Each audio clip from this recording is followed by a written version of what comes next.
Bismillahirrahmanirrahim. Al-Jadid, penjelasan lengkap Kitab Tauhid karangan Imam Muhammad bin Abdul Wahhab, disyarah oleh Syekh Muhammad bin Abdul Aziz As-Sulaiman Al-Qara'awi, ditahqiq dan ditahrijh oleh Muhammad bin Ahmad Syed Ahmad. A'udzubillahi minasyaitonir rajim. Bismillahirrahmanirrahim.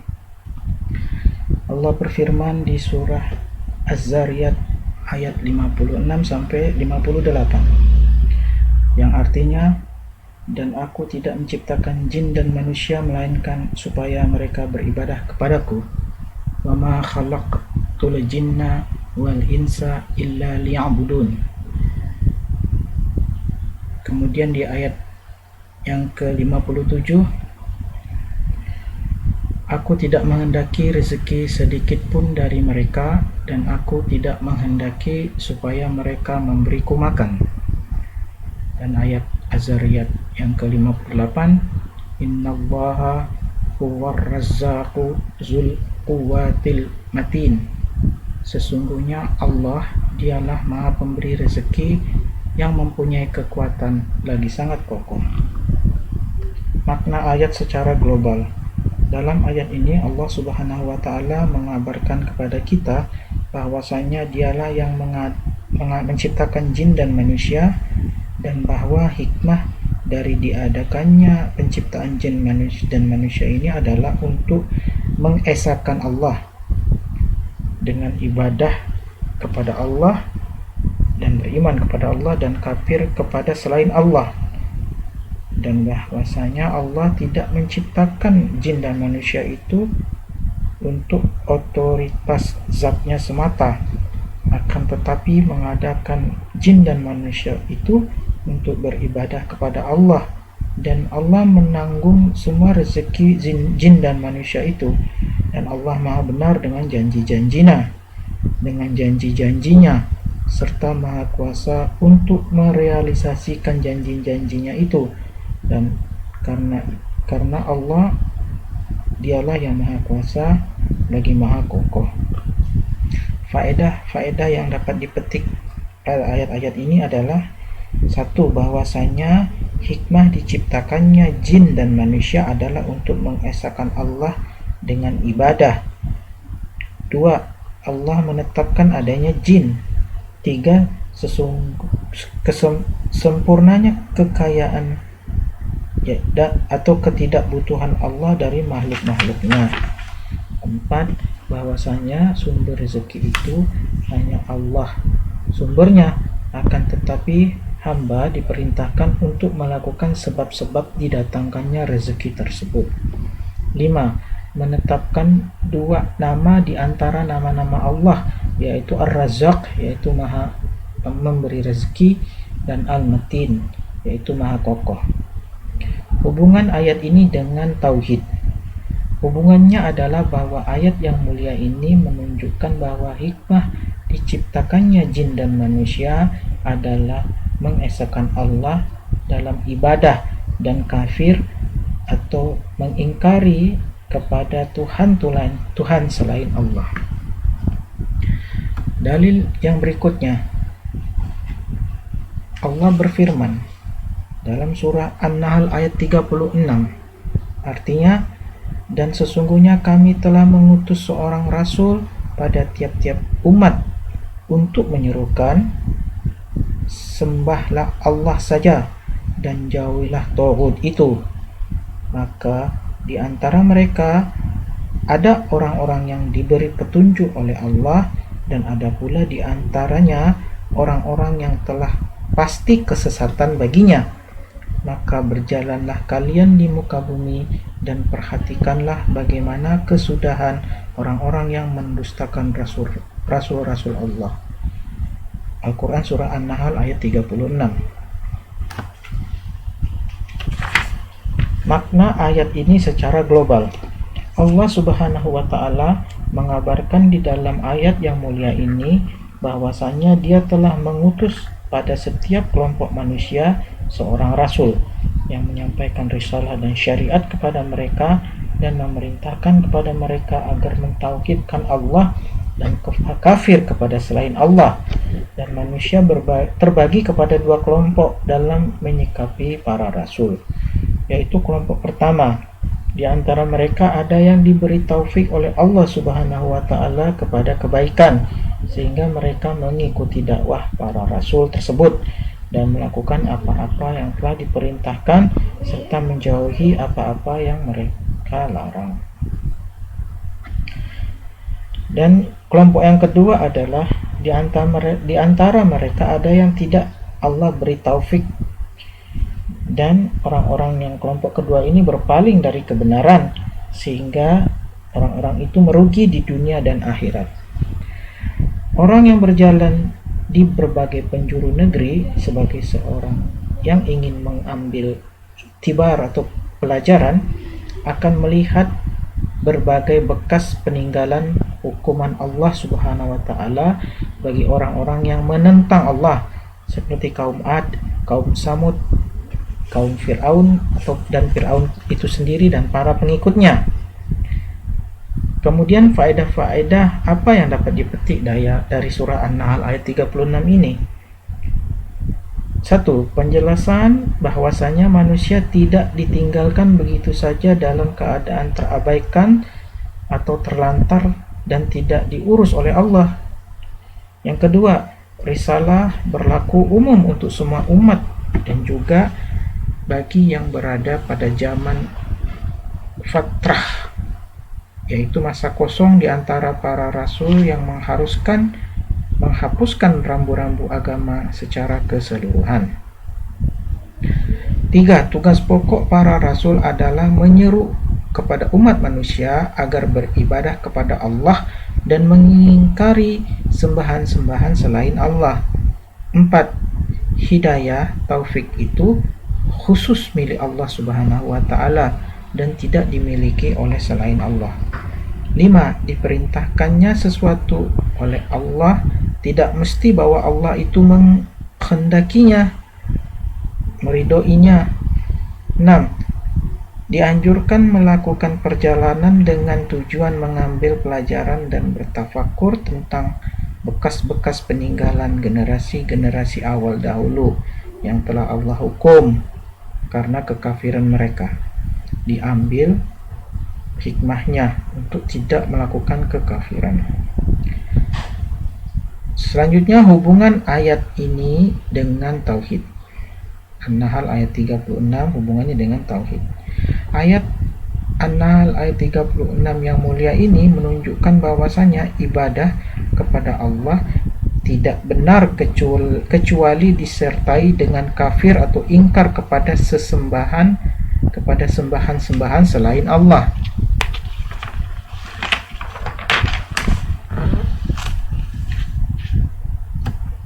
Dalil yang ketiga, Allah Subhanahu wa taala berfirman dalam surah Al-Isra ayat 23 sampai 24 yang artinya, dan Tuhanmu telah memerintahkan supaya kalian jangan menyembah selain Allah dan supaya kalian berbuat baik kepada kedua orang tua, kepada ibu bapakmu dengan sebaik-baiknya. Jika salah seorang di antara keduanya atau kedua-duanya sampai berumur lanjut di dalam pemeliharaanmu, maka janganlah sekali-kali kamu mengatakan kepada keduanya perkataan "ah", dan janganlah kamu membentak mereka, dan ucapkanlah kepada mereka perkataan yang mulia, dan rendahkanlah dirimu terhadap mereka berdua dengan penuh kasih sayang, dan ucapkanlah, "Wahai Allah Tuhanku, sayangilah mereka berdua sebagaimana mereka berdua telah mendidik aku sewaktu kecil."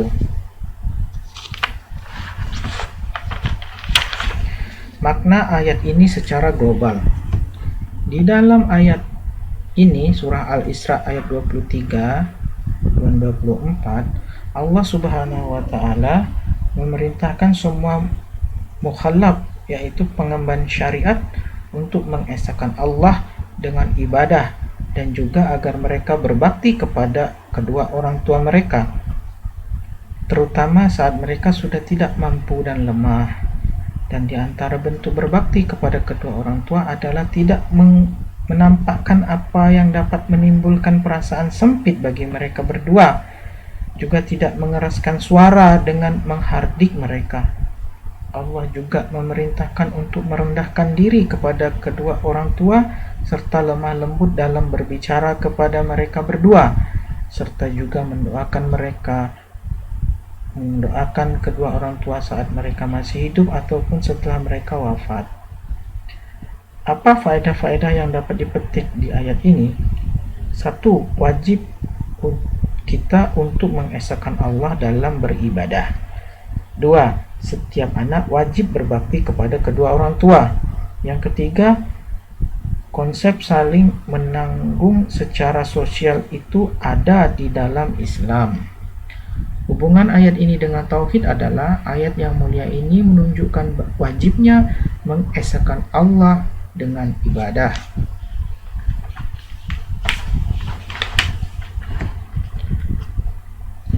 Selanjutnya adalah dalil dalam surah An-Nisa ayat 36 yang artinya, sembahlah Allah dan janganlah kalian mempersekutukannya.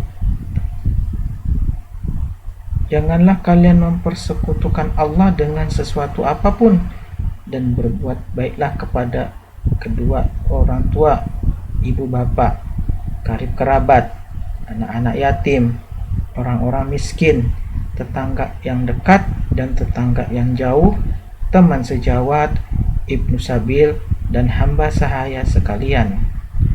Dan hamba saya kalian, sesungguhnya Allah tidak menyukai orang-orang yang sombong dan membangga-banggakan diri.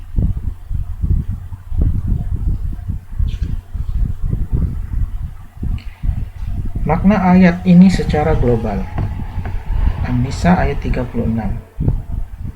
Karena ikhlas adalah asas pondasi agama Islam ini, Allah memulai ayat ini dengan memerintahkan keikhlasan dalam bertauhid kepada Allah, dan kafir yaitu mengingkari kepada apa-apa yang dituhankan selain Allah. Dan Allah menyertai bersama perintahnya tersebut dengan perintah berbakti kepada kedua orang tua, karena mereka berdua adalah sebab yang zahir dari lahirnya manusia di alam kehidupan ini. Dan Allah tidak lupa akan hak para kerabat, karena mereka adalah pihak-pihak yang paling diharapkan akan keutamaan dan kebaikannya, dan agar pihak-pihak yang lainnya dari kaum muslimin tidak putus asa dari kebaikannya, maka Allah mewasiatkan agar berbuat baik juga kepada anak-anak yatim secara umum, juga kepada orang miskin, baik yang merupakan kerabat dari mereka atau orang-orang yang jauh. Allah Subhanahu wa Ta'ala kemudian menjelaskan hak-hak orang yang berdekatan pada umumnya dalam kehidupan, di mana Allah memulai dengan hak tetangga yang menggabungkan antara hak karena Islam dan juga kekerabatan serta bertetangga. Kemudian tetangga yang itu memiliki dua hak, yaitu hak Islam dan hak sebagai tetangga. Baru kemudian yang hanya mendapatkan hak sebagai tetangga saja, yaitu orang kafir zimmi. Allah Subhanahu wa Ta'ala kemudian menjelaskan hak orang-orang yang akan dia sertai dan dia harapkan kebaikannya, seperti istri dan teman dalam safar atau perjalanan jauh, serta orang-orang semacamnya. Dan karena Islam telah menetapkan pergerakan berpindah dari satu negeri ke negeri lain, melakukan perjalanan keliling dengan tujuan mencari rezeki dan mengambil pelajaran, maka Allah Subhanahu wa Ta'ala mewasiatkan untuk membantu seorang musafir yang memang membutuhkan bantuan, baik berbentuk materi ataupun maknawi. Dan sebagai pengukuhan terhadap keadilan dan persamaan di antara individu-individu kaum muslimin, Islam tidak melupakan para hamba sahaya, bahkan mewasiatkan kepada kita semua untuk memperhatikan hak-hak hamba sahaya itu juga. Juga kita harus bersikap lemah lembut kepada mereka serta mengakui kemuliaan manusia. Dan oleh karena semua ini adalah perbuatan kebaikan yang bisa menyebabkan pelakunya berbangga diri, maka Allah memperingatkan dari sikap angkuh dan bangga diri, karena keduanya bisa menggugurkan amal-amal baik yang agung tersebut. Faedah-faedah yang dapat dipetik dari ayat ini: 1. Wajibnya beribadah kepada Allah semata.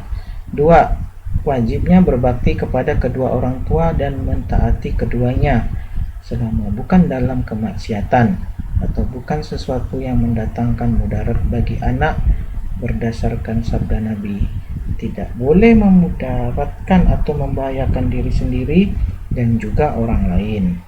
Demikianlah sabda Nabi Muhammad SAW. Diisyaratkannya menyambung silaturahmi dengan kerabat sesuai dengan kedekatan kepada seseorang. 4. Wajibnya berbuat baik kepada orang-orang yang berada dalam tanggungannya dari anak-anak yatim dengan menjaga mereka dan mendidik mereka dengan baik dan mengembangkan harta milik mereka. 5. Dianjurkan berbuat baik kepada orang-orang miskin dan jenis-jenis perbuatan baik yang banyak adanya. 6. Kewajiban memenuhi hak tetangga.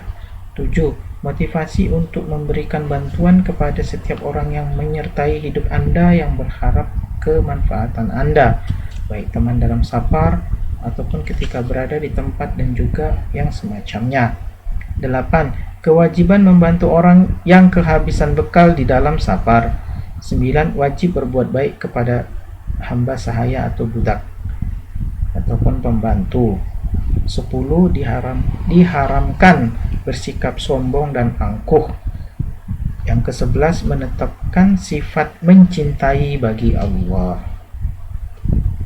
Jadi maksudnya Allah itu mempunyai sifat mencintai. Kemudian hubungan ayat dengan tauhid. Ayat yang mulia ini, yaitu surah An-Nisa ayat 36 ini, menunjukkan wajibnya memurnikan ibadah hanya kepada Allah semata dan mengingkari sembahan-sembahan yang lain selain Allah. Kemudian dalil berikutnya firman Allah di surat Al-An'am ayat 51 yang artinya, katakanlah, marilah kubacakan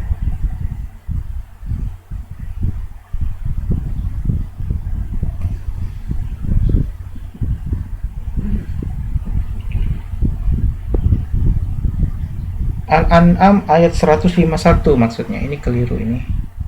Kita skip aja. Al-An'am ayat 151.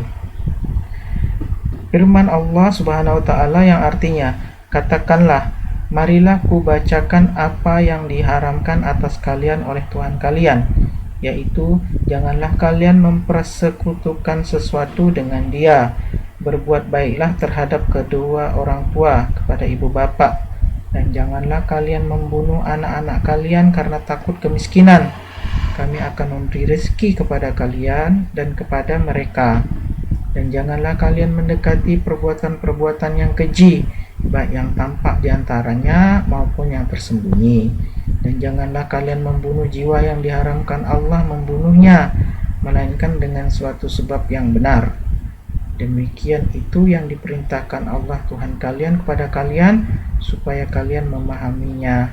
Surah Al-An'am ayat 151. Makna ayat secara global. Dalam ayat ini Allah Subhanahu wa taala memerintahkan nabinya Muhammad SAW agar menyerukan kepada para musuh dakwah agar datang dan menyimak kepada apa-apa yang akan beliau bacakan secara rinci kepada mereka, berupa garis-garis besar bagi dakwah ini dan kaidah-kaidah dasar yang kukuh lagi mulia. Dan Allah juga menyebutkan sebagian darinya di dalam ayat ini dan ayat yang setelahnya. Dan karena syirik menggugurkan semua amal soleh, Allah Subhanahu wa taala mulai menyebutkan hakikat-hakikat ini dengan memperingatkan dari syirik, kemudian merangkaikannya dengan perintah berbakti kepada kedua orang tua. Selanjutnya, karena membunuh anak keturunan merupakan suatu kebodohan pada diri seseorang dan memutuskan garis keturunannya dan memusnahkannya, Allah melarang membunuh anak-anak dan disebutkannya takut miskin di sini karena pada umumnya istilah penyebab seseorang membunuh anaknya di masa jahiliyah adalah itu. Dan jika tidak, maka membunuh tanpa alasan yang benar tetap diharamkan dengan sebab apapun. Dan karena pada umumnya penyebab membunuh anak adalah takut miskin, Allah menanggung rezeki mereka dan anak-anak mereka secara bersamaan. Kemudian Allah melarang semua maksiat, baik yang tampak maupun yang tidak terlihat. Dan karena membunuh tanpa alasan yang benar dapat mengancam eksistensi masyarakat dengan apa-apa yang mungkin muncul darinya berupa kegaduhan, kehancuran, balas dendam, dan saling iri, Allah Subhanahu wa Ta'ala menyebutkannya secara khusus dengan larangan setelah perbuatan-perbuatan keji secara global. Allah Subhanahu wa Ta'ala kemudian membesarkan pengharaman semua perkara ini, di mana Allah menyebutkannya dengan redaksi jelas dengan mewasiatkannya agar kita bisa memahaminya dan melaksanakannya. Faedah-faedah yang dapat dipetik dari ayat ini adalah: 1. Bahwasanya syirik merupakan dosa yang paling besar di antara dosa-dosa besar dan menyebabkan semua amal menjadi batal, dan karena itu Allah memulai dengannya. 2. Wajib berbakti kepada kedua orang tua. 3. Diharamkannya membunuh anak, dan termasuk ke dalamnya adalah menggugurkan kandungan setelah berumur 40 hari dari sejak dia mulai hamil. 4. Allah menanggung rezeki semua manusia. 5. Menggugurkan kehamilan karena takut miskin termasuk perbuatan jahiliyah. 6. Diharamkannya segala perbuatan keji dan apa-apa yang mengantarkan kepadanya. 7. Diharamkannya membunuh jiwa yang diharamkan oleh Allah kecuali dengan alasan yang hak. 8. Allah Subhanahu wa Ta'ala tidak merinci yang dimaksud dengan alasan yang hak di dalam ayat ini.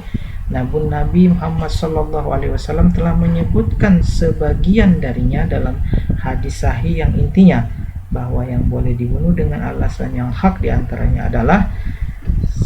Orang yang berzina setelah menikah secara sah. 2. Orang yang murtad setelah beriman.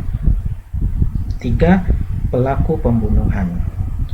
Hubungan ayat ini dengan tauhid hubungannya adalah dari segi bahwa ayat ini memperingatkan umat dari syirik dengan segala bentuk dan modelnya. Selanjutnya adalah dalil sebuah hadis yang Rasulullah sampaikan dari Muaz bin Jabal radhiyallahu an, dia berkata, aku pernah dibonceng Nabi Muhammad sallallahu alaihi wasallam mengendarai seekor keledai.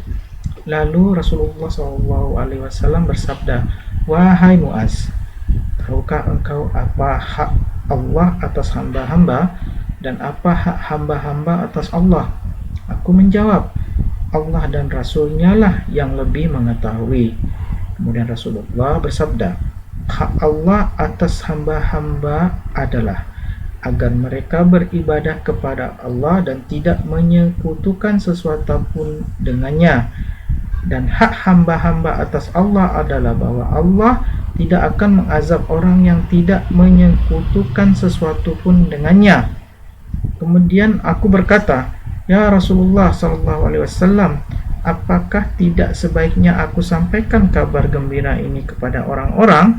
Kemudian Rasulullah SAW menjawab, jangan sampaikan kepada mereka, karena mereka bisa bersandar kepada itu dan tidak beramal. Diriwayatkan di dalam As-Sahihain. Makna hadis ini secara global. Muaz bin Jabal radhiyallahu an mengabarkan kepada kita bahwa suatu hari beliau menunggang seekor keledai di belakang Nabi sallallahu alaihi wasallam. Lalu Nabi sallallahu alaihi wasallam mengkhususkannya dengan masalah ilmu yang paling penting dan paling agung. Di sini Nabi SAW menggunakan metode tanya jawab di dalam mengajarkan dan merangsang keingintahuan Muaz. Dan bahwasanya Muaz radhiyallahu an tidak berbicara kepada apa yang tidak dia ketahui. Dan juga Nabi Muhammad SAW menjelaskan kepada Muaz dua hakikat yang penting, yaitu apa yang wajib bagi Allah atas orang-orang mukallaf, yaitu pengemban syariat dari hamba-hambanya, dan apa yang Allah wajibkan atas dirinya untuk hamba-hambanya sebagai bentuk memberikan nikmat dan karunia. Tak kala Muaz bersemangat untuk menyampaikan apa yang akan membuat gembira kaum muslimin, dia meminta izin dari Nabi Muhammad SAW untuk menyebarkan perkataan ini. Nabi SAW melarangnya karena khawatir mereka akan bersandar kepada janji ini lalu meninggalkan berlomba di dalam amal saleh yang akan menggugurkan amal-amal buruk mereka dan mengangkat derajat mereka. Muaz radhiyallahu an akhirnya mengabarkan hal ini juga karena rasa tidak enak menyembunyikan ilmu disertai dengan kenyataan bahwa orang yang berakal dapat memahami peringatan Nabi Sallallahu Alaihi Wasallam terhadap umat beliau dari kemungkinan sikap bersandar dari sabda beliau, karena mereka bisa terhadap yang telah Rasulullah SAW sampaikan itu tadi, yaitu karena mereka bisa bersandar kepada itu.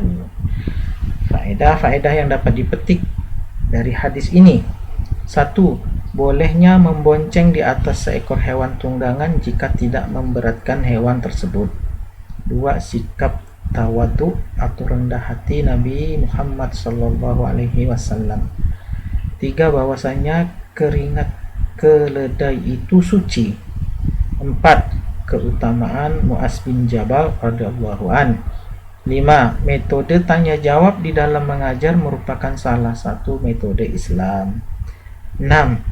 Haramnya membicarakan apa-apa yang tidak diketahui oleh orang yang bersangkutan.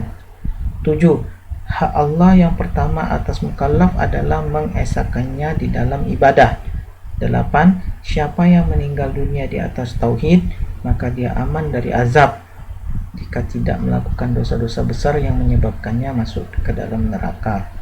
9. Mengintegrasikan antara hadis ini dengan hadis lain, yaitu siapa yang ditanya tentang suatu ilmu lalu dia menyembunyikannya, maka dia akan dikekang di hari kiamat dengan kekang dari api neraka. Bahwasanya hadis dilarang dengan kekang dari api neraka itu bermakna haramnya menyembunyikan ilmu secara umum dalam sebuah masalah, sedangkan hadis Muaz ini bermakna bolehnya menyembunyikan suatu ilmu apabila bisa berakibat munculnya kerusakan yang pasti. Kemudian selanjutnya hubungan hadis ini dengan tauhid. Hubungannya adalah dari segi bahwa hadis ini menunjukkan bahwa hak Allah atas hamba-hamba adalah bahwa mereka beribadah hanya kepada Allah dan tidak menyekutukan sesuatu pun dengannya. Demikianlah doa kafaratul majlis. Subhanakallah wa bihamdi, asyhadu an la ilaha illa anta, astaghfiruka wa atubu ilaik. Assalamualaikum warahmatullahi wabarakatuh.